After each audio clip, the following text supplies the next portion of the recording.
Welcome to the Double A Sports Podcast. Here are your hosts, Alan and Alan. What's up, everyone? Welcome to the Double A Sports Podcast. We are your host, Alan and Alan. This is episode 30. Woo, 30. All right. Crazy. Dirty 30 episode. So, it's crazy. Baseball's going on, and it's hot topics last night with these unwritten rules we're going to get into. Oh, yeah. Unwritten rules. Love it. First, it started off when we talk about bat flips and stuff. Now all these other rules are coming to, foreseen. Yeah. All the older guys that are not loving the flashiness of the young studs. Personally, I like bat flips, and I don't care if you swing 3-0, but, we'll get into it. And you'd think they wouldn't care, especially when, 2 years ago when MLB did the postseason advertisement, let the kids play. Exactly. But let's go ahead and get some news now. First things first. Yeah, let's welcome Casey Mize to the show. Yeah, we knew that there was a good chance that he was probably going to make an appearance this year for Detroit Tigers. Absolutely. So if you guys don't know, Casey Mize was the number 1 overall pick in the 2018 draft by the Detroit Tigers. He's 23 years old right now. He's ranked number 13 by Baseball America preseason and number 7 by the MLB prospects. In the minors, his total ERA was a 2.71 and his record's 8-4. What do you think about him? Kid is something special. I remember his first start. He started in Double-A. After getting drafted, he pitched a no-hitter.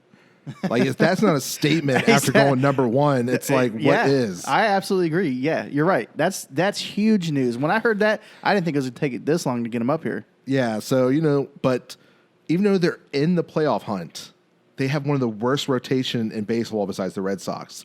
So they needed it, so they called 2 of their guys up. Yeah. The pitchers hope this is a spark, and they're not committed to him being there the whole year, but if he does well, they said he will. Right. They're not committed yet, but let them keep winning and let him show that he's got some skills and he's going to help them put him in a position to win the game. Then this might stick because they're going to try to make a run if they can. Yeah, like this was the guy everyone's been talking about for years until they drafted Torkelson this past year. Right. So he jumped ahead of him as the number 1 prospect for Detroit.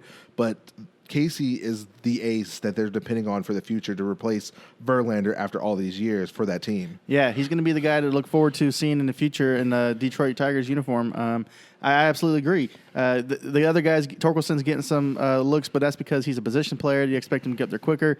With pitchers, a little finicky. But I think he's got what it takes, and I'm sure we're going to see real soon. I can't wait to watch him on the mound. Yeah, and he has a big test first game tomorrow with the White Sox. Yes. With those young lineup. Exactly. It's going to be a real good point to see who this guy is. I agree. If you're going to go up and see what you got, I think that this young White Sox team is absolutely the team to show it. Because we really think highly of them as well, and that's his peers. So he's got to strike. He's got to show that he can be up here. Yeah. So the next thing news we're going to talk about is St. Louis finally got to play some baseball this past weekend. Woo, about time. So with all the players being out talking about they're going to rent cars to drive up there because they wanted to play baseball so bad, they ended up playing, of course, double headers. But in the process, St. Louis had 7 players make their major league debut this past week, with all the craziness of people being out with corona, not cleared yet. So 7 players, 2 of them, of course, have been sent down, is you got Roy Jimenez, Max Sherrock, Seth Eldridge, Dylan Carson, Rob Kaminski, John Nowitzki, and then Nabel Chrismat. Okay. Well, you know what? The one guys you named already, Raul Ramirez, he was sent down. He gave up 4 back-to-back jacks to the White Sox, right? In a row in his MLB debut. That is not what you want to do in your first outing. No. If you give up back-to-back, that's crazy. Yeah, that's tough, man. It's tough. Like I told you about a couple weeks ago with Pirates giving up 4 and within 5 batters, this guy just went straight back-to-back. It was like, oh. And I watched the highlight, man, and they were loving it. The other team, they were just like, "Yeah, we got another one." I was like, "Yikes!" Yeah, that probably did not help. Standing on the mound after you give it 4 blasts, that is not Making good, your man. debut. I know. This is like I dreamt to coming here, and this happened. I hope he recovers because that's a tough outing. I hope he gets another shot. But the guy that sticks out between all 7 players is Dylan Carson. Absolutely. He's been the top prospect for the Cardinals. their 2016 first-round pick. But, of course, this was out of high school, so now he's 21, finally be able to make a start, and he's pretty much said his dream has been realized. Everything you dream about pretty much is what happened to him. Yeah, no. He came out. Dylan Carlson came out. He came out for 2 games. He got his first MLB hit, which was a double, and then he also made a great catch out there. I think he was showing that you guys that he belongs here, and he's going to be around. Yeah, there was an option where people were wondering if he was going to make the call this year, and then especially after Ozuna left to go to the Braves, like, well, we have a spot now. They weren't sure, especially short season, but he has gotten the call.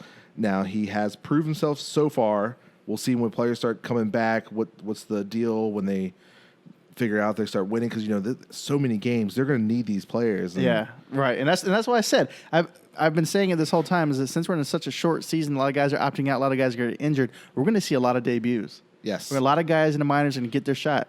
It's great. I mean, great for them. Another guy that stuck out to me from that team is Rob Kaminsky. He's a pitcher. He had a scoreless inning in his debut. He's been pretty injury prone in his career. He's only 25. He got signed to like a minor league contract. I'm glad he's making the best of his time up. So, a lot of young guys are going to get a shot, and we'll see what happens. Yeah, because pitching is real stress with this short season. As we see, more and more pitchers are going down.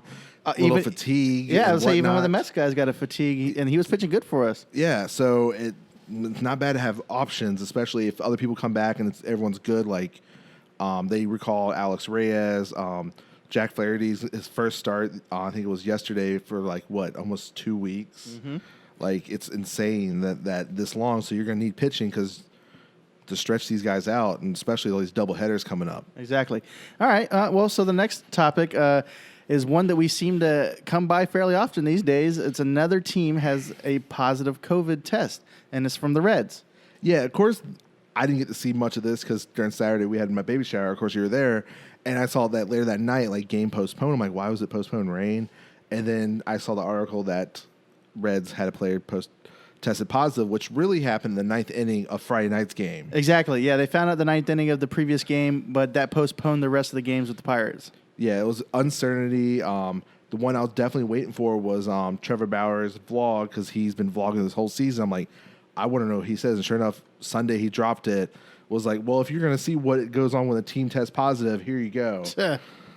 And it's, it was, not be able to go to the park. Well, they went to the park to do 2 spit tests, both Saturday and Sunday. And I think they came back negative, didn't they? Everything has came back negative now. Right. They still postponed today's game because they're supposed to be away at Kansas City today and tomorrow. So most likely you're going to play a doubleheader tomorrow in Kansas City. Okay.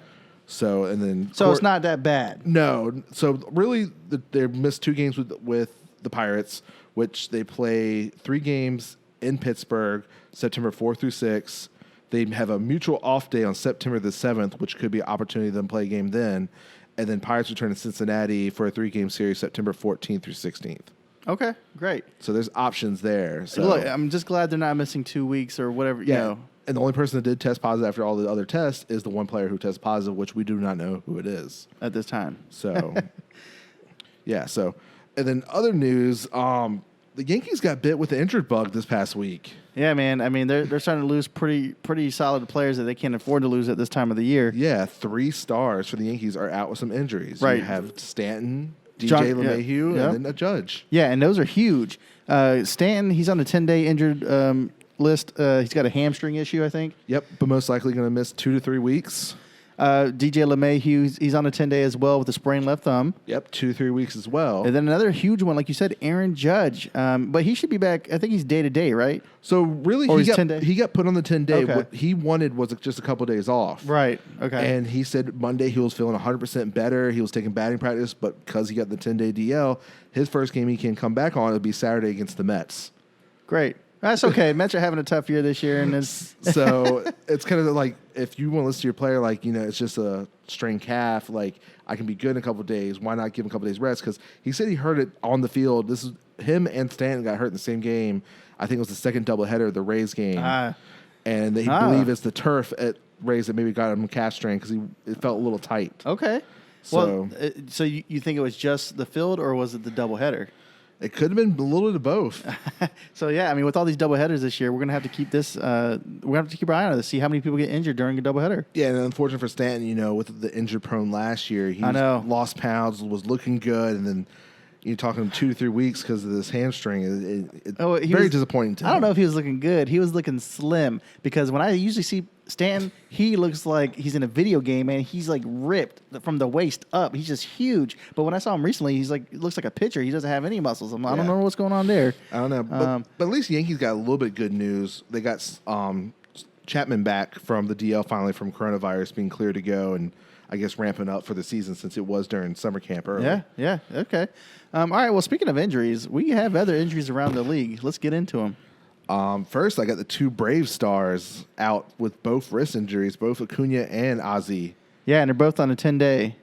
That's hurting them. Yeah, absolutely. And then especially right before I came over here, I saw Nick Markakis was around someone with COVID, so he's been placed on the IR just in case to be on the safe side for now. So now they're down even another outfielder, so they're calling up their top prospect to make his debut either tonight or tomorrow. I saw somebody else was injured today recently, but I'll get it. Well, I don't know. So anyways, yeah, so who else we got injured? Madison Bumgarner, he's injured. He threw a 46 pitches in a simulated game Monday. He could be back soon. I also have, Jose Iglesias, day-to-day. He's the Orioles shortstop. Yep. But also Austin Hayes, he's on the 10-day as well. Yep, you got last year's AL Rookie of the Year. Alvarez is day-to-day with his knee injury. He's going to test it out today, see how it feels, and go from there. Okay. You said that was with the Red Sox? No, that was Astros. Astros, okay. Yeah, I mean, so yeah, okay, I see. I got the Red Sox on my list. So you got Christian Vasquez. He's got a sore heel. Christian Arroyo and Darwin's Hernandez. COVID. Due to COVID. That's not good. I mean, you got Steven Souza Jr.'s day-to-day with the right hamstring tightness. Yasmani Grandal. He's got back stiffness. So we got some guys. Salvador Perez from the Royals is out as well. Yeah. And the reason he's out is he's struggling to see the ball. That's not good.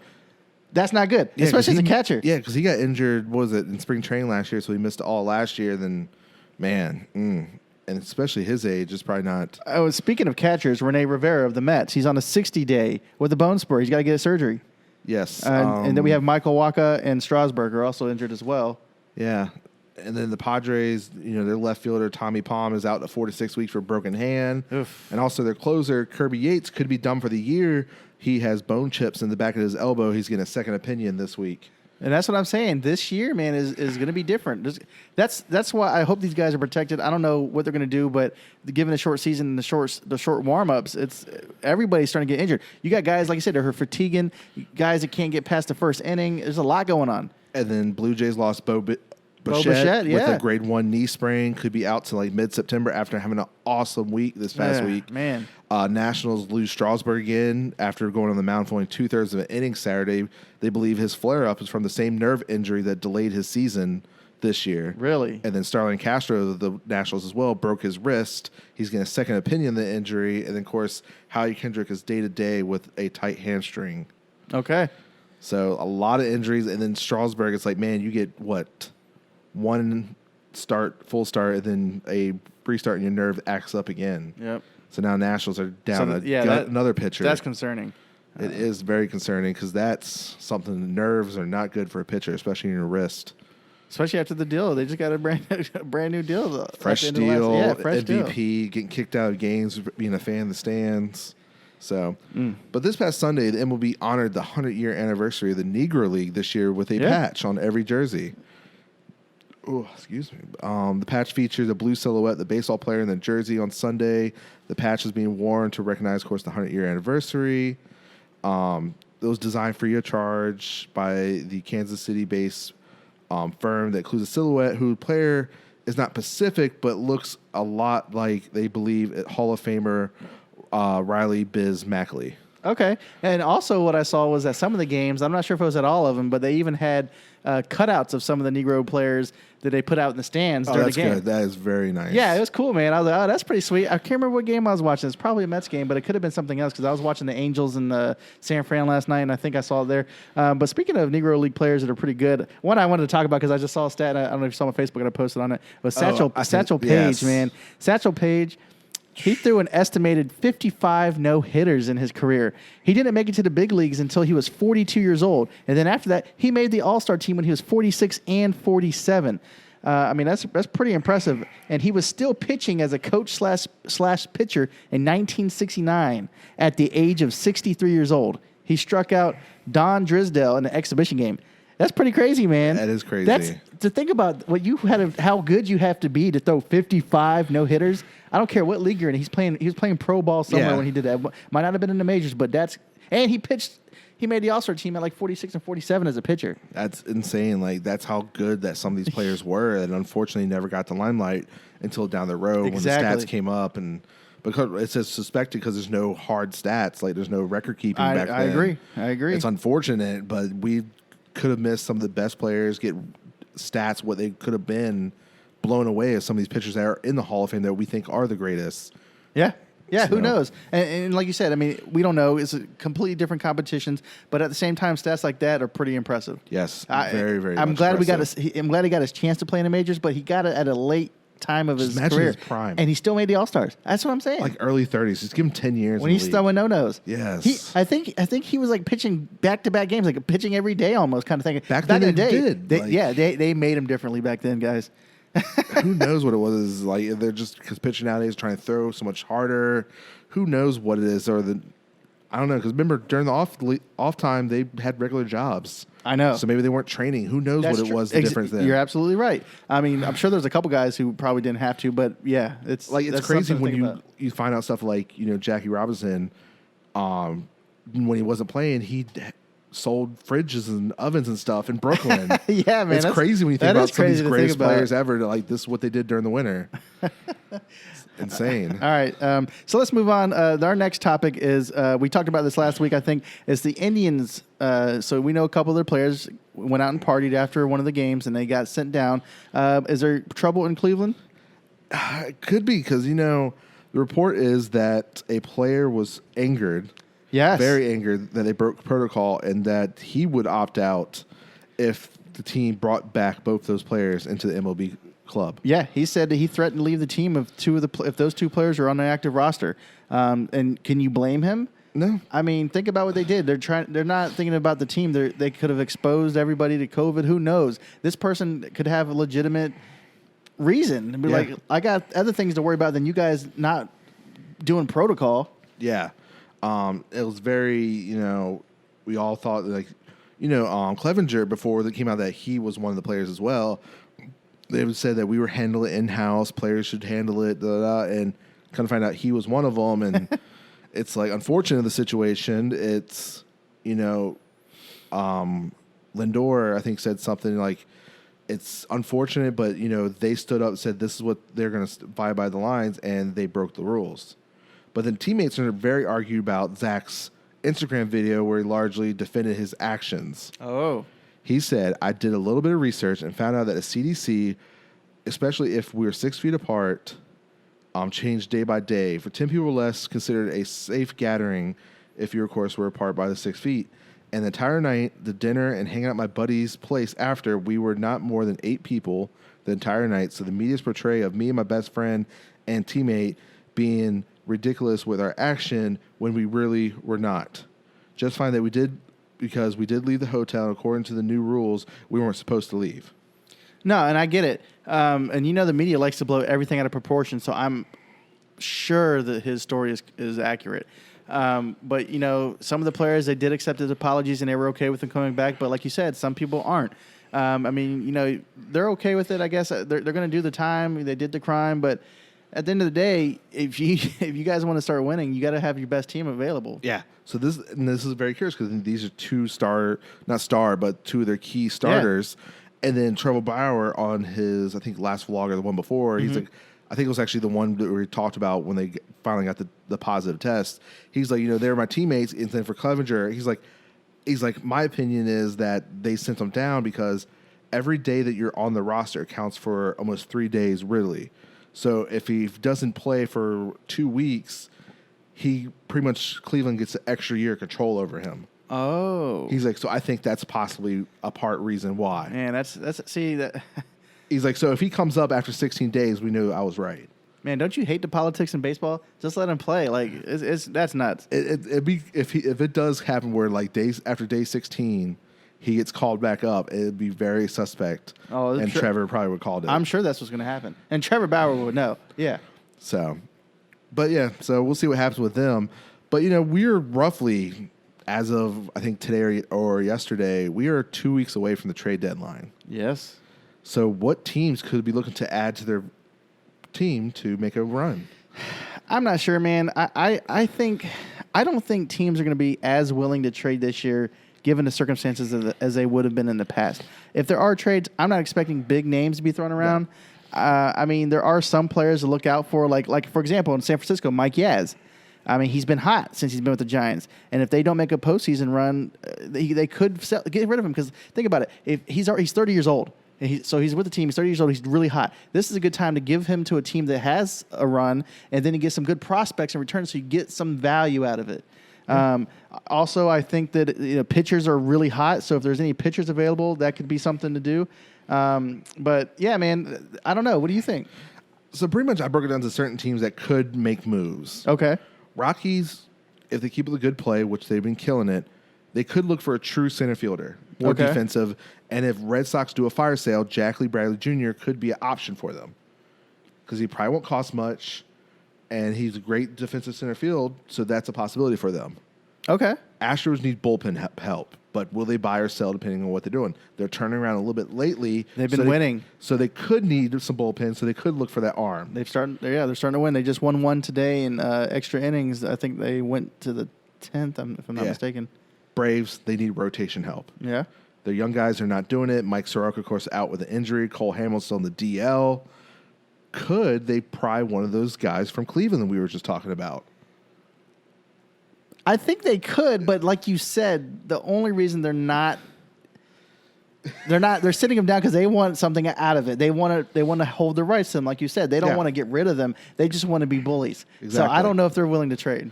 Rays and Padres both can look for a catcher because even both teams have a good catcher.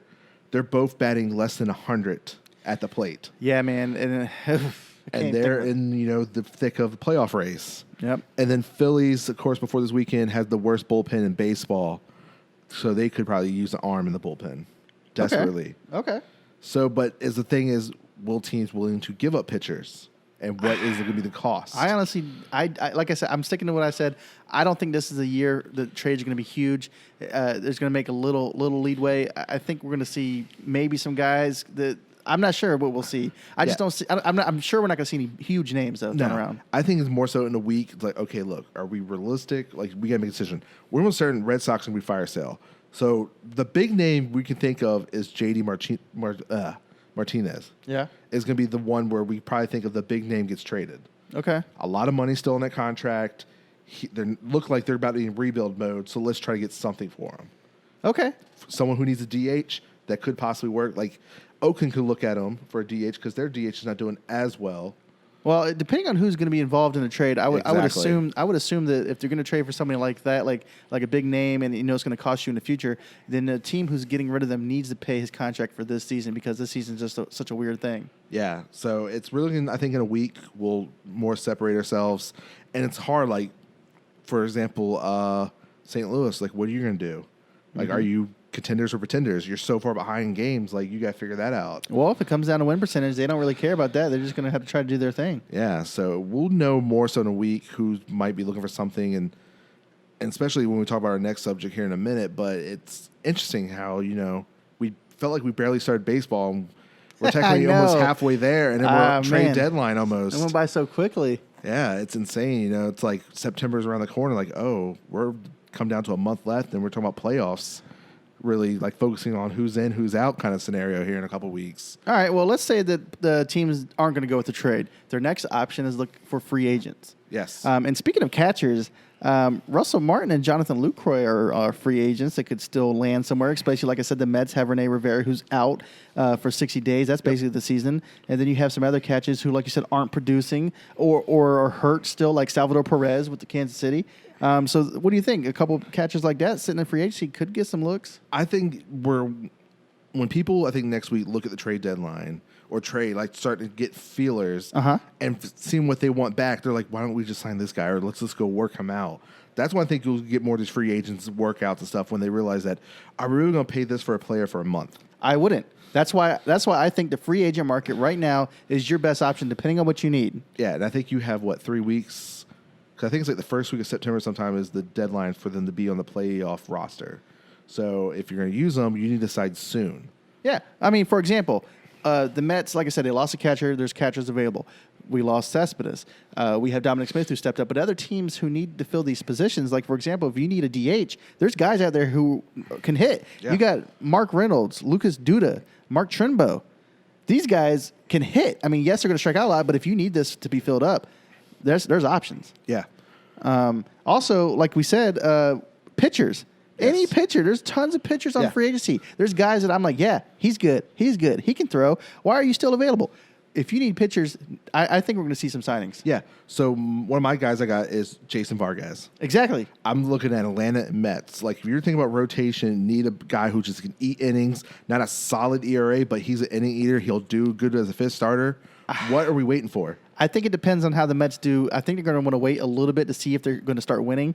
But the Braves absolutely could make a move for him sooner than later.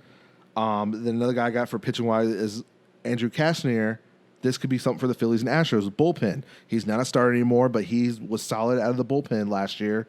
Is real surprised that he still is not signed. And that's a good point because I don't know if everybody's been watching a lot of games, but there's a lot of pitchers that aren't going past the first inning. And if they are, there's a lot of pitchers that aren't going past the third inning. There's guys getting taken out really quickly. Like the bullpen is getting called sooner and sooner every game. Yes. So the guys they're not ready for a whole 9. I mean, they're not Lance Lynn, but some of these guys are, they're throwing like 3 innings and they're getting called. So you're right. Yeah. I think the bullpen is huge market right now. I think that they need to go out and get some bullpen guys, 2 or 3 to stack it up. Unless you got a minor league guys you're comfortable with, I would absolutely bring in some veterans. Yeah. And then another player I got, which I can think about, is Puig. Yeah, Puig was about to be signed with Atlanta. Then, of course, he tested positive for COVID. So let's say he's good now. I'm thinking reunite with Cleveland.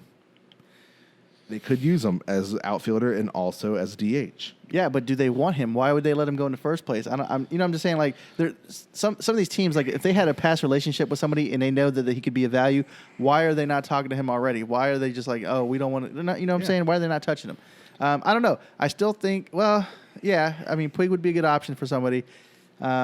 It just depends. Like I said, it really depends. There's a lot of guys who aren't finding their way with the bat right now. So Puig could absolutely help out, and he's got an arm. So if there's teams that make a serious run, they really need to start thinking about looking at some of these free agents and saying, hey, can this guy add value? If he can, get him on the phone. Let's make this happen because we're about to make a run this year. Yeah, like we said, 2 weeks to trade deadline. Then I think you have another week after that for free agents to sign to be on the playoff roster. So we'll see what happens the next couple of weeks with all the. All right, next is a very hot topic we're about to go into. It is the baseball unwritten rules.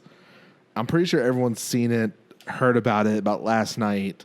But, unwritten rules last couple of years have been hot topics, from admiring home runs to bat flips. But then another topic, of course, last night is either do not steal bases or swing at 3-0 when you have a big lead. Yeah, so last night, Fernando Tatis Jr., he was at the plate. I can't remember what inning it was. It was the eighth inning, 1 out. Bases loaded. The count was 3-0, and the next pitch, he hit a grand slam. The other team didn't like it so much. The coach was like, hey, you just don't do that when you're up this much. Yeah, so the Rangers manager said after the game, he was like, I don't like it personally. You're up 7 the 8th inning. It's typically not a good time, 3-0. It's kind of the way we're all raised in the game, but, norms are being challenged. Right, and you know what? He's not completely wrong. When we were growing up, if you had a 3-0 count, the coach would typically want you to take the next pitch. But that's not because it's not because of anything crazy. It's because of the fact that he doesn't think he'd rather you walk or get a chance to walk than strike out or hit one that you could have easily. It would have been exactly. But I think in this situation, look, he's a professional pitcher.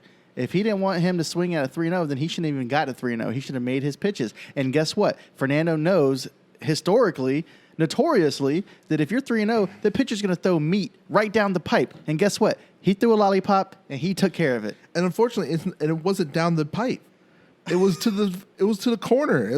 It barely was into the box. Right, but he knew that he had to make this pitch. He knew there was going to be a fastball in the hitting zone. Yeah. That's all I'm saying. And you know what? I don't see anything wrong with this. I know that I was watching the Mets game earlier, and Keith Hernandez was saying that you don't do that, but he's a hypocrite because he even said that you got to do what you can to hit the ball. Like you don't let up. But in this situation, he said, yeah, well, 3-0, you don't swing. You swing at 3-1. And that doesn't make sense because if you get 3-1, now you're putting yourself in a hitter's count still, yes. But what if he throws, like Alan was saying, a setup pitch to get you to 3-2, and then you strike out?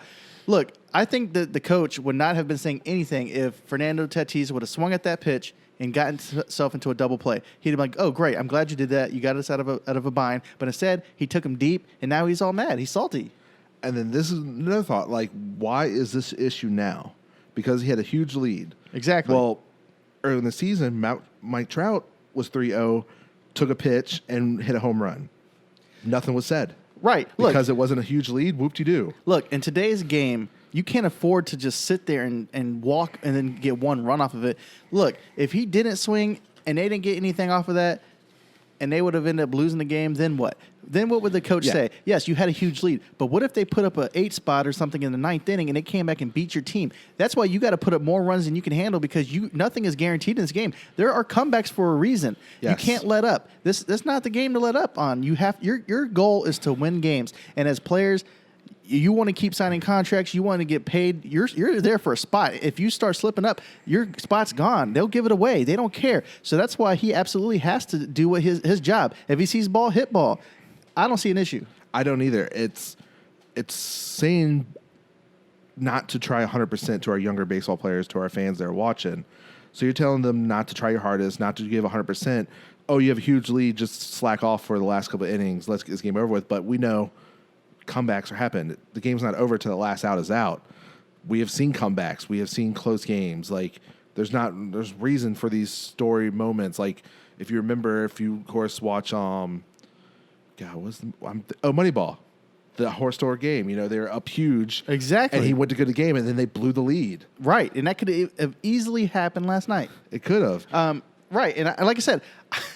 I just think it's funny that they're crying about this because it feels like everybody's got to be like your feelings are hurt over this or something. Like everybody's got to be like everybody gets a trophy. No, that's not how it works, man. They're here to win. These are pros. This is a professional game. They got to pad the stats if that's what it takes. But at the end of the day, you want to win. You can't let up. Absolutely not. And of course, players and other people around the league has, backed Tatis. Like Jeff Passan of ESPN said, if you don't want someone to swing at 3-0, throw a good 3-0 pitch. Exactly. And then, of course, let's see. We have Tim Anderson tweeted today that this is why the game doesn't grow. Why the manager doesn't have the back, though, with whatever. The game wasn't over yet. Don't apologize next time. Let them sit in a... Wow, that's so small. A bra. Okay. Hey, speaking of Tim Anderson, if you're watching, I work with your brother-in-law. We need to hook up with some autographs. Of course, Trevor Bauer had to tweet something. Of course. So he, I didn't know it was that small. He said, "Hey Tatis, listen up. Keep swinging 3-0 if you want to, no matter what the game situation. Keep hitting homers no matter what the situation is. Keep bringing energy and the flash to baseball and making it fun. The only thing you did wrong was apologize. Stop Agreed. that." 100%. Trevor Bauer's right on point.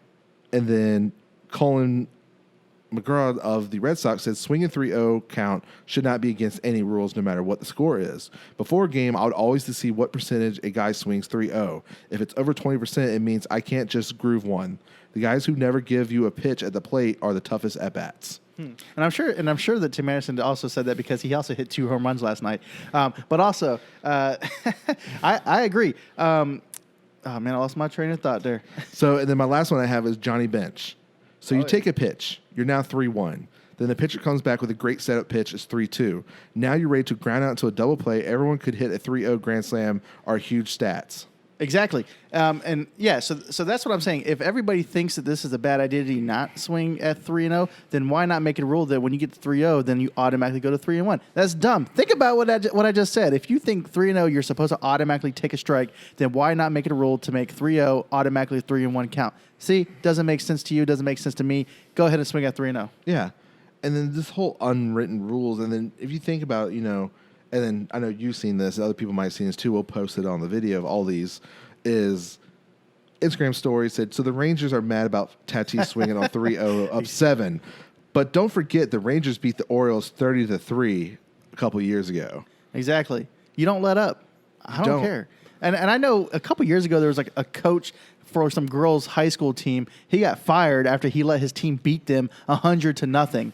Well, you know what?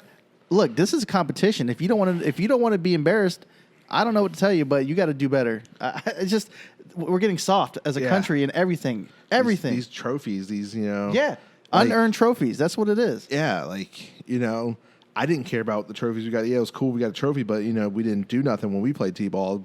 So it wasn't meaningful. Like I said, if you were in a competition like you said in rec sports or something, and your team comes in dead last, you shouldn't get a trophy for that. The guys who won should get a better trophy. Yeah, everybody should get the same thing. Yeah. You're competing for a reason to be better, to win. It's not teaching you anything. No. When everybody gets the same stuff.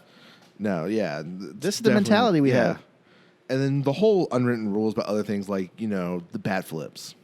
We talked about this before on this channel. It's all they seem to think everything is disrespectful right now. So it's disrespectful if a batter flips a bat, but it's not disrespectful for a pitcher to pump his fist, scream, and everything, come off the mound after a huge strikeout. Exactly, or stare them down too as they get out. Yeah. Right, and that's exactly what they do. A pitcher throws you out. He's yelling. He's thanking God. He's looking at you like, I just struck you out. And that's not disrespectful, but a simple home run, I got the better of you, and I throw my bat in the air. It's nuts, man. Yeah, like Tim Anderson said, this is why the sport is not growing. Football, basketball, everyone who celebrates, lets players be themselves, have grown. But baseball, they're stuck. There's the slow growth scale. Yeah. Yeah, and I completely agree with the unwritten rule stuff. I mean, some of them, yes. Like for example, you hit our guy, we're gonna hit your guy. That's just the way it is. Yeah. But a 3-0 count, that's dead. Today's day and age, you have to swing. You got if it's there and you see it right, don't hold back. That's not what you train for. You train to see ball, hit ball. That's what you got to do. Yeah, because who knows, that next pitch might be up in the zone, hitting you in the face, and you might be done with your career. Exactly. You never know what's going to happen in baseball or anything. You got to take life when you take it. If it's a 3-0 pitch, they hit you a grand slam, who cares? Exactly. Take every pitch like it's a 3-1 count. And that's what he did. Exactly. So good for him, And then the funny thing is, in the first inning, today's game, Padres hit another grand slam, but it was Will Myers. But then Tatis stole third base when they were winning by 6-0. 6-0. He stole third. Yeah, it's like he does not care. We need that. And he shouldn't. And look, they might retaliate and hit him or whatever the case may be, but they need to get over it. Well, I didn't notice because, it was a late game, was after he did that, they threw behind Machado. They did. They threw behind Machado, yeah. So the manager got one game, and then that reliever suspension. got 3, I think, right? Yeah. But come on. It's whatever. Get over it. Yeah, I agree. So let's go into the current standings and see where we're at right now. Yeah, baseball standings, another week has gone by. Some games have been postponed, some haven't. We can finally look at the St. Louis. They played some games finally. Absolutely. They were at 5 games a week ago. They finally played 5 more with these doubleheaders. They doubled their games. But let's go and start with the National League. So Atlanta is leading the division at 14-10. Okay. Miami, still trying to catch up on their games. They're in second place at 9-7. Philly is still catching up on some of their games. They're at 8-9 in third place. Mets are 10-7. And then Washington is 8-12 to finish the division. Oh, so it really is tight still. Yeah, if you think about it. So if you think between first and last, currently is 4 games out. Yeah, that's not bad. So getting swept by Philly did not help us this weekend. No, and you know what else didn't help us this weekend was there's a video of the Mets buses leaving Philly, and there's a guy, a Philly fan, out in the middle of the road sweeping it away. Gotta love Philly fans. Oh man, I had a good laugh. But I guess I was watching. I think it was Friday night game when we were setting up for the baby shower. I guess fans, there's a point in the park where you can kind of look into the park. I saw some fans. And fans had blowhorns, and Yankees when they played, I guess the other weekend, were I not saw happy about the blowhorns and stuff. Well, but get over yourself. Well, I saw when they were doing the blowhorns was after a play. They weren't doing it like in the middle of a pitch or anything, so they shouldn't be that upset. Right. So then we have the NL Central. Cubs still hold that division at 14-7. They're 5-5 their last 10 games, so they did a little slide there for a little bit, but we'll see what happens. Then Milwaukee is now 10-10, so they got second place. St. Louis has 5-5, so they're at third place. Then you have Cincinnati at 9-11. Of course, they're holding on with 3 games now, but they'll probably make up one tomorrow. And then good old Pittsburgh's down there at 4-14. Right. So, this time of the year, looking at the standings, I don't usually count any team out because they're all pretty close, except for the Pirates. I'm counting them out right now. Yeah, they're 8.5 out right now. I'm counting them out. I don't think they're going to make the run. Sorry, guys. Yeah, so, and then the West is, cleared some air. So this is a stat I saw the other day. The Dodgers are leading the division at 17-7. Which is great. They're the only team who has not lost a series yet. Wow, and we're not surprised. Yeah, we love the Dodgers from the preseason. We even picked them as the winners of the World Series, I think. So yeah, I'm not surprised at all. Dodgers are a tough team.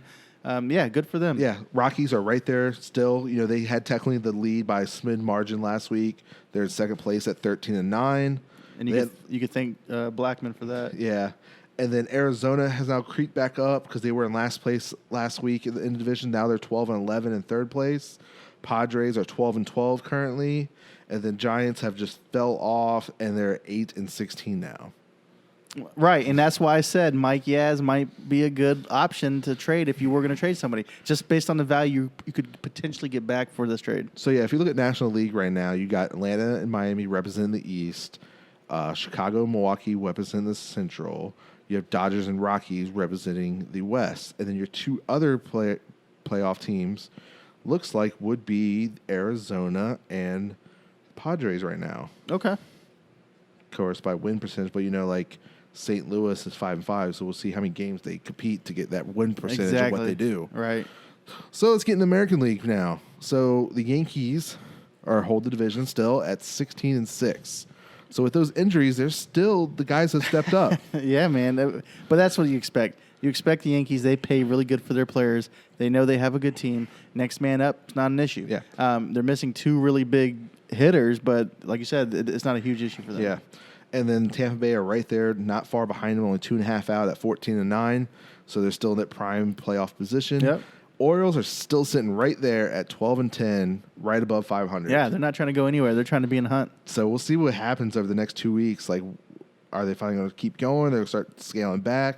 It's going to be interesting. And then, of course, Toronto at 8-11, and then the terrible Red Sox with the worst rotation in baseball at 6-17. They're really close to me cutting them loose. I'm thinking they're right there with the Pirates. As I said, it won't surprise me if they do a fire sale like Jackie Bradley, just start getting some guys to get something for some of those players. Because when they put the stat up the other day, I saw that they had more earned runs than Pedro had in a 3-year span for the Red Sox. Wow. And then through how many less games? It's ridiculous. That is nuts. So then we go to the AL Central. Twins are still holding that lead at 15-8. They have a 1.5 game lead over Cleveland Indians at 13-9. White Sox are still right there in the thick of things at 12-11, 3 games back. Detroit is still trying to hold on, but they're 4.5 back now. So we'll see if those 2 young pitchers can spark something and try to climb back into the playoff hunt. Yeah. And then, the Royals are right there at 9-14. Right, but they're still in it, though. They're not out yet. And like you said, everybody's pretty tight. There's some distance, but they're not out of it, especially with these 2 wild cards that we can have. Yeah. And I really like the White Sox have been stepping it up because I know a couple weeks ago we were talking about them. They were on a really bad losing streak. They're starting to even. Exactly. So, and then the West, Oakland is still holding that thing that, the last 10 games are 7-3. Yep. They just, I think, swept the Giants. You show, what team this Oakland team is. They're put together. They're 16-7. Technically, they right behind the Yankees with the best record in the AL. Then Houston has finally gone on a little bit of win streak. They got 5 in a row now. So now they climbed out, and now they're holding the second spot for the West at 12-10. Texas took a little step back. They're 10-11. They're still 7-3 in the last 10 games, so they're still right there. Angels are 8-15, 8 games back. And then Seattle at 7-17, 9.5 back.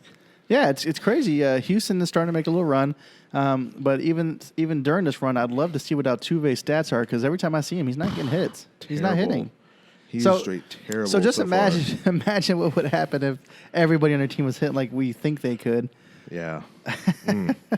So if you think about the AL playoff race, of course you have Yankees and Rays holding up the East, Minnesota, Cleveland taking the Central, and then Oakland, Houston taking the West. And then your other two teams looks like it is currently Baltimore and the White Sox. Wow, I like those wild cards, actually. So, yeah. Those would have been the wild cards I would have assumed. I mean, I like I said, I like the White Sox this year. And like I said, also, it doesn't matter. Yeah, fun to watch. That's what I said. The Orioles, like a team like that we're not thinking of, like I said, they'll be in the hunt. Yeah, this team kind of nowhere, no expectations, and they're doing it. Sometimes that's what you need. No expectations. Prove everyone wrong. Besides, Chris Davis is slowly not in the starting lineup more and more. Well, it's about time to maybe cut him. Might be. Eat the money. Do you rather have a guy do terrible on the field for you, or just eat the money and let him try to play somewhere? Yeah, I'd bring some guys up. And it's crazy they're doing this good, and they're losing one of their best players, Trey Mancini. Yeah. So we'll see. Maybe if they make the playoffs, and of course, if they lose first round or whatever, it gives them hope. Yeah. Especially these young guys, all these guys they've been drafting the last couple of years. Like, okay, let's see what we do in spring training. Let's get a better team.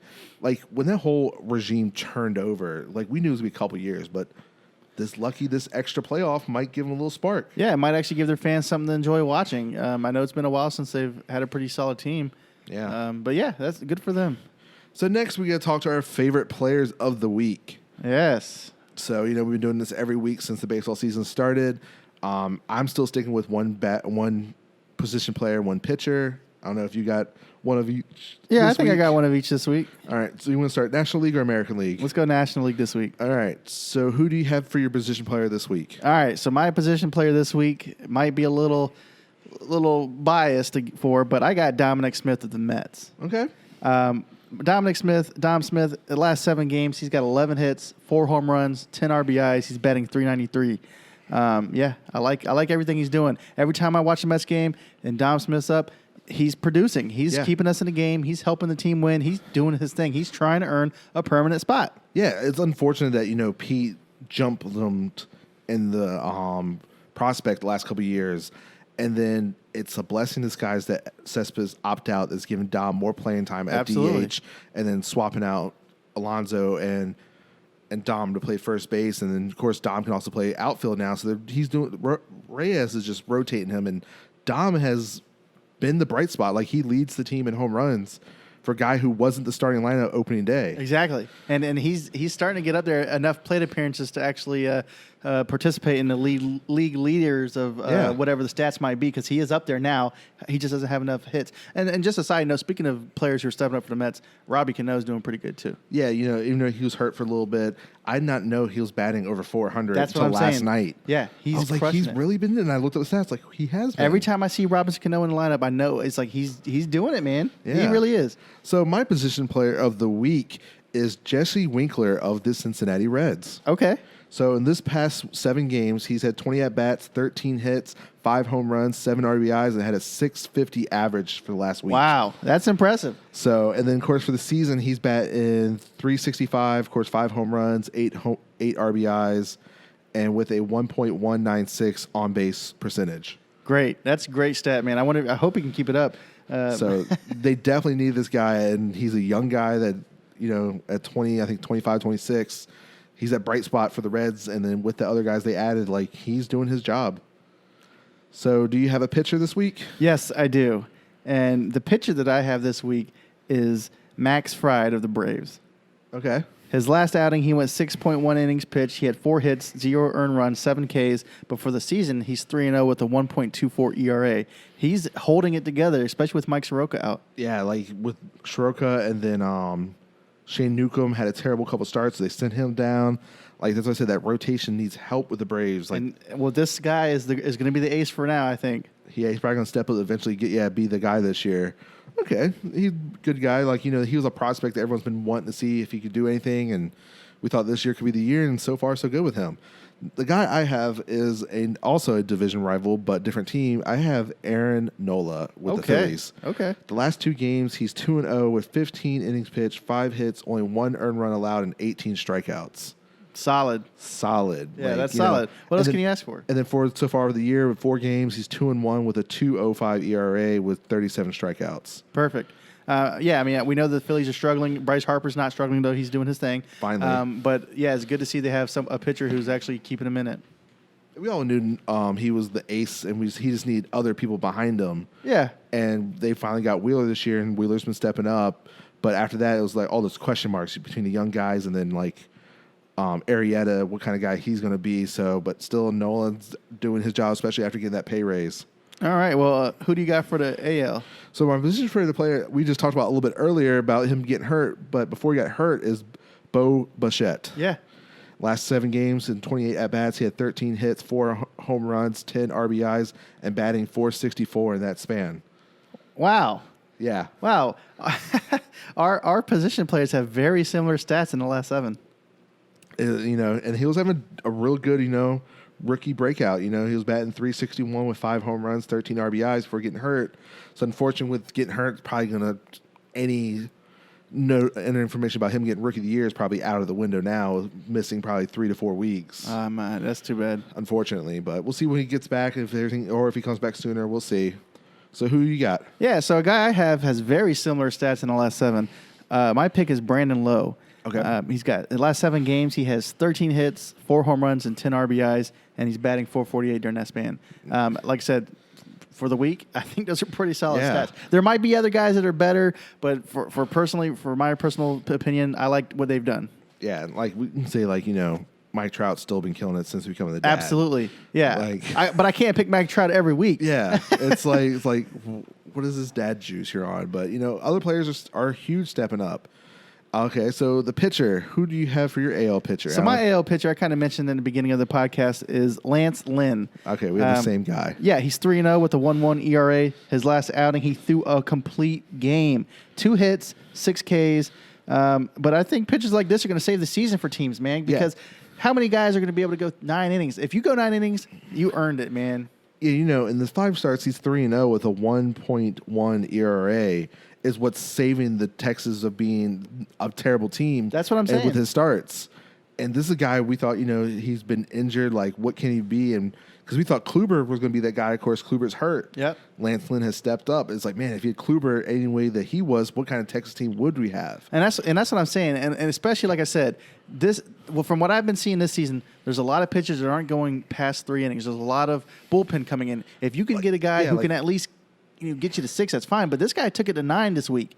That's great. That saves your arms for a whole new day. I like it. I like what he's doing. Yeah, 5 innings, 6 innings is about average. I would think you're getting from a starter. It should be, yes. This season, like 4 or 5, they're pulling him early because it's a short season. We need wins. Like you don't want a guy to get exploded and then your bullpen can't hold it and let people come back. Well, also guys are throwing too much. I mean, you're talking 4 or 5 innings and they're already near 100 pitches. Yeah. It's just not good. Another guy that I would have liked to talk about was Yu Darvish. He had a great outing. Yes. He took a no-no into the 6th. He gave up a home run, got taken out. But I think, like I said, his pitch count was getting kind of high. We got to get used to it, but yeah, I mean, pitchers are going to be big this year. This year is the year that if your pitchers are doing great, your team is going to be super successful. And if you have a bunch of injuries, your team is doing crap. Exactly.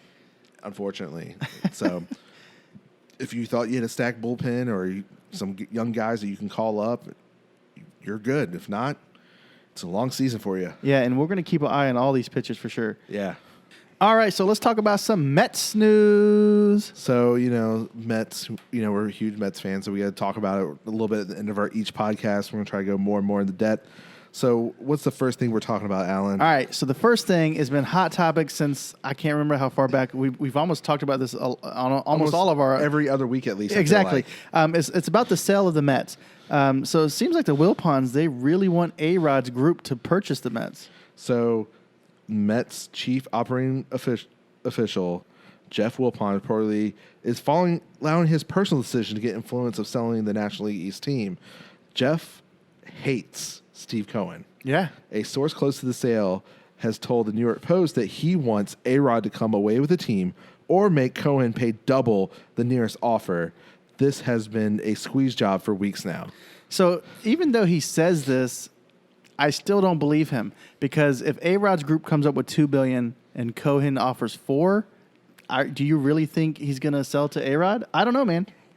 So, Cohen's worth approximately $14 billion, but the rumor is he made $1 billion last year, so he could be worth $15 billion now. Oof. So, but he wants the competing suitors with A-Rod, who's the 14-time All-Star. Look, man, if I was Steve Cohen and they want to play hardball, I would lower my offer, to be honest. I would like, look, man, we're not going to play this game. You know damn well that I got the funds to do this, and I can support this team. A-Rod and them, they're scrapping to get the funds just to purchase the team. Yeah. What are they going to do when they get it? So, the final bids are due at the end of this month on August 31st. The race is what do we believe is down to A-Rod versus Steve Cohen, because it's been known now that the 76ers owners are hearing that they could be in still, but a much lower price, because they're now seeing the financial books of the Mets. What people are hearing. Oh, see? So you're saying that the professionals who already own a couple of sports teams know very well how this game works. They're seeing the books, and they're not going to offer nowhere near what they want. So that means a lot. If they're saying that, that's huge. So what they're hearing is that Mets believe that in 4 years they can be out of the red. But do A-Rod and other teams have the budget to go ahead and right the ship now and start fresh and get the people and become a big market team again? No. A-Rod has barely got the funds to buy the team, doesn't have SNY, let alone enough money in reserves to take the team 4 years without making a profit. That's not going to work. Look, the only reasonable suggestion at this time is Cohen. Unless A-Rod can come together with another big player who's got billions of dollars, I just don't see it making sense. Yeah, I think it's Steve Cohen's deal to lose. I think the Jeff Wilpon thing is kind of a squeeze to make Steve up the offer to the original offer, I bet. I agree completely. Because, he came in at 2. He was supposed to buy a team at 2.6. Mm-hmm. Maybe he wants it at 2.5 to closer to what the deal was back in February. Right. But you know what? I think Steve is a smart guy, and I don't think he's going to bite on this because he knows the funds and what A-Rod and them have. He's going to sit pretty on this. I don't see him making a bigger move. I bet if anything, he goes up to like 2.25.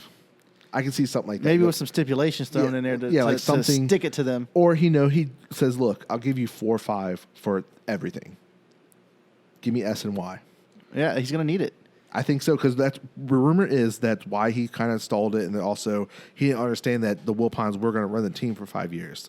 But if the report is that you lose money, the kind of balance the books is S and Y, why would you buy a team without S and Y? It doesn't make sense because, it really doesn't make sense, especially if the team's struggling to make money. And like I said, if you have more than one legitimate bidder, it doesn't make sense to go that high. Yeah, I just don't see it. I don't see it either. But I guess we'll find out in September. Yeah, so the good news is we'll find out before the season ends, right? Yeah, we should. Well, hopefully.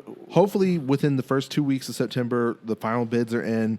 If it's just Steve versus A-Rod, I would hope, somehow get information who bid what. Right, so even if the Mets have then who they pick, then they got to go, of course, to the owners to vote on the ownership. Yeah, right. So it's going to be a slow process, but they want the deal done by October, at the end of the season, by the end of the World Series or whatever. Well, I hope it gets done because at the end of the day, even if the Mets have a terrible season, as long as we get some new ownership, I think Mets fans will be happy. Yes, we will.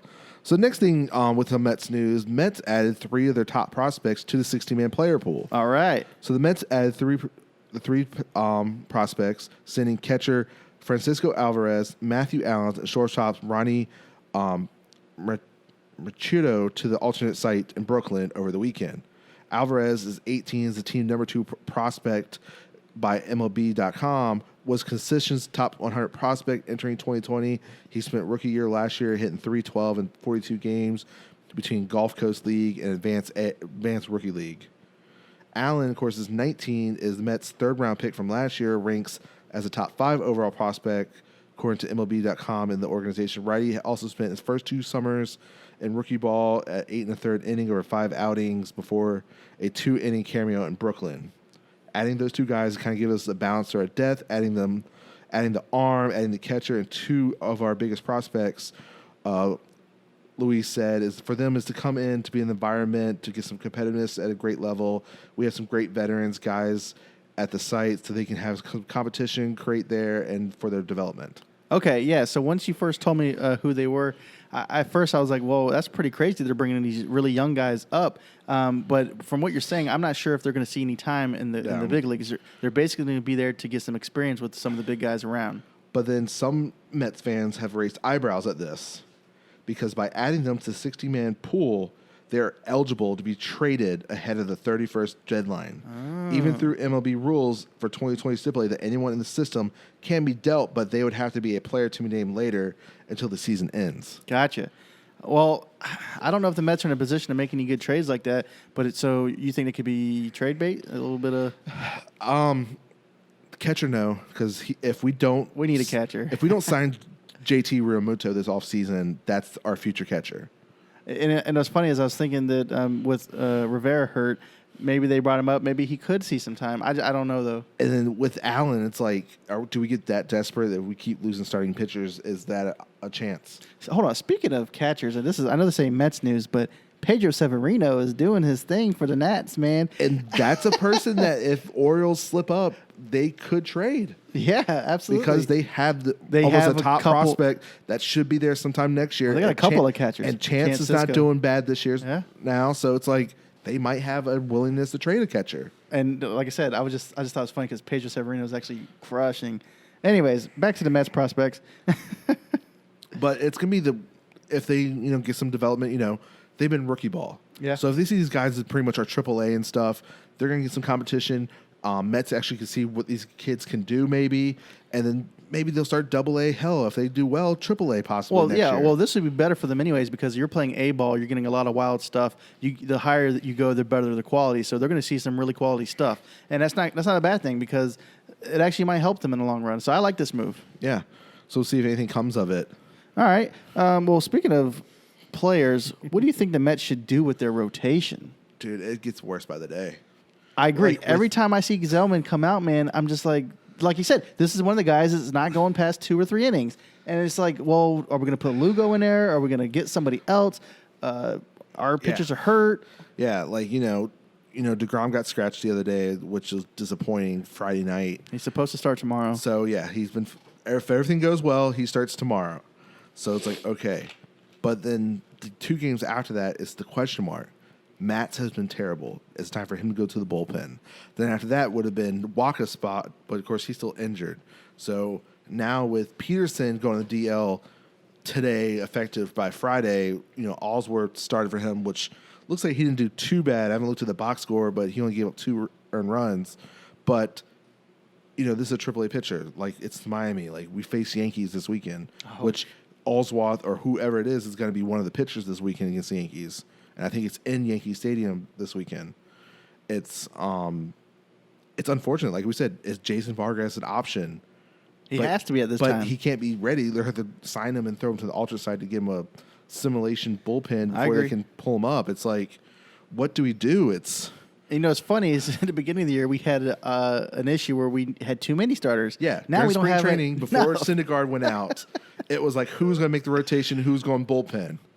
I'm not liking what I'm seeing from Zellman.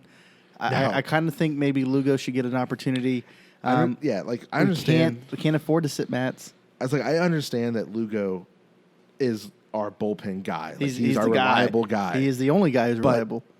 If we need someone to go multiple innings, besides guys that only can go 1 or 2, then every bullpen guy that we got's got to pitch. Why not let Lugo try to be the starter again like he used to be? I agree, man, because there's no scenario where I feel comfortable with Jarius Familia coming out every game or something like that. Because Diaz has been better a little bit lately. So it's like, okay, look. But he's only good for 2 at the most. Yeah, but I'm saying, so it's time to let Lugo, I think, try. I agree. Let him go 3, 4 innings and then slowly stretch him out if we need him. Hell, he could be a 3rd, 4-person starter that's sitting in our bullpen. We don't know. Well, look, this is the time to test things out. We're in a short season. We're already about halfway through. I think it's time. We're 4 games out. If we have any prospects in the minor league system, any AAA pitchers, any AA pitchers, anybody we think highly of, look, they know how to pitch 6 innings. Let's bring them up. We saw some minor league pitchers earlier in the season against us.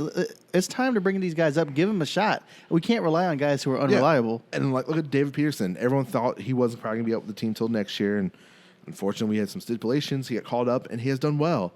Unfortunately, he's injured now, so we lost another guy. But like I said, we expect injuries. I'm not sure what the MLB was thinking, but I knew this was going to happen. Short summer, short season. Yeah. A lot of things, a lot of scenarios. A lot of guys who sat out for about 4 months, not doing anything but playing video games. Yeah. So I don't know. Like, they need to figure out soon, especially if we continue to win tonight. If we somehow sweep Miami, but then we go. Actually, no, wait. We played 2 more in Miami. I forgot. It's a 4-game series. Then we host the Yankees. If we somehow win that series, it's like, okay, we're back in the playoff race. Like, we needed something in the rotation. Something needs to happen now. So that's when trade scenarios happens, or do we have someone that we can call up and whatnot? So it's interesting. Like, what do we do? I don't know. I agree, man. It's a tough year, man. And the rotation, like I said, every team's hurting with pitchers. Some teams are faring better than others, but this is something we're going to have to deal with, and we know this. So, like I said, anybody who's on the squad who they think has any kind of chance of making the big leagues in the next couple of years, you need to get them up here now, give them a good test, at least so they can get some experience. Yeah. So the last thing we're going to talk about, which is something that came up last night during the game for the Mets, is what's a one-seam fastball? Giselman said he's been developing a new pitch, which is a one-seam fastball, and intent to have his one-seam fastball replace his two-seam to get more of a pure sink, which comes from advice of his pitching coach, Jeremy Hefner. Yeah, so I'm watching the game, I think it was last night, and I hear them talking about the one-seam fastball, and even the announcers are like, I've never even heard of this. And so I'm watching him pitch, and guess what? He's getting rocked. I'm like, look, man, you need to go ahead and get that two-seam or four-seam going because your one-seamer is not working. It's supposed to be whatever the grip is on the ball. It's supposed to help sink more, but I don't think it's working, honestly. It must be staying flat because in his game against the Nationals when he pitched, was not a difference maker. His pitchers are more effective than he thought the other 5 starting spots, but at least for the time being. But until you master it and actually see it consistently during practice or bullpen sessions, exactly. Don't use it during a game. Right, and if you want to throw a sinker, I suggest that you go to some of the Japanese pitchers and ask them how to throw a sinker because they know a lot better how to do it than a one-seam fastball, whatever that is. And like I said, Giselman's been getting crushed. He's been getting hit. Obviously, this one-seam fastball must be some kind of gimmick because it ain't working. And something must be wrong with his pitches or his head because I don't see why he all of a sudden developed this pitch and it's just not paying off. Yeah, pitcher coach suggested it, and he's trying to make it work. Like, I would suggest a circle changeup or a knuckle curve, something like that. It's going to be off speed and get some dip. Where's this one-seamer coming from? I mean, it's just concerning because we're going in the wrong direction. Yes, very quickly. So that is it for this week's episode. We'll see what the Mets can do the rest of this week with Miami. Currently, we are leading 7-2 in this game. And let us know what you think about these unwritten rules. I mean, do you think it's okay to swing at 3-0? Do you think it's okay to steal or bat flip, Meyer home runs, or whatnot? If you have any unwritten rules you think are crazy, let us know about them. Yeah, so we will catch on next week. Y'all have a good one. Hey, Bill, I'm in the mood for a switch up. I hit the function, hit the rose till I hiccup. I hit the stage and leave with money that's a sticker. She picture perfect, so I told him I'm a flicker. Bill, I'm in the mood for a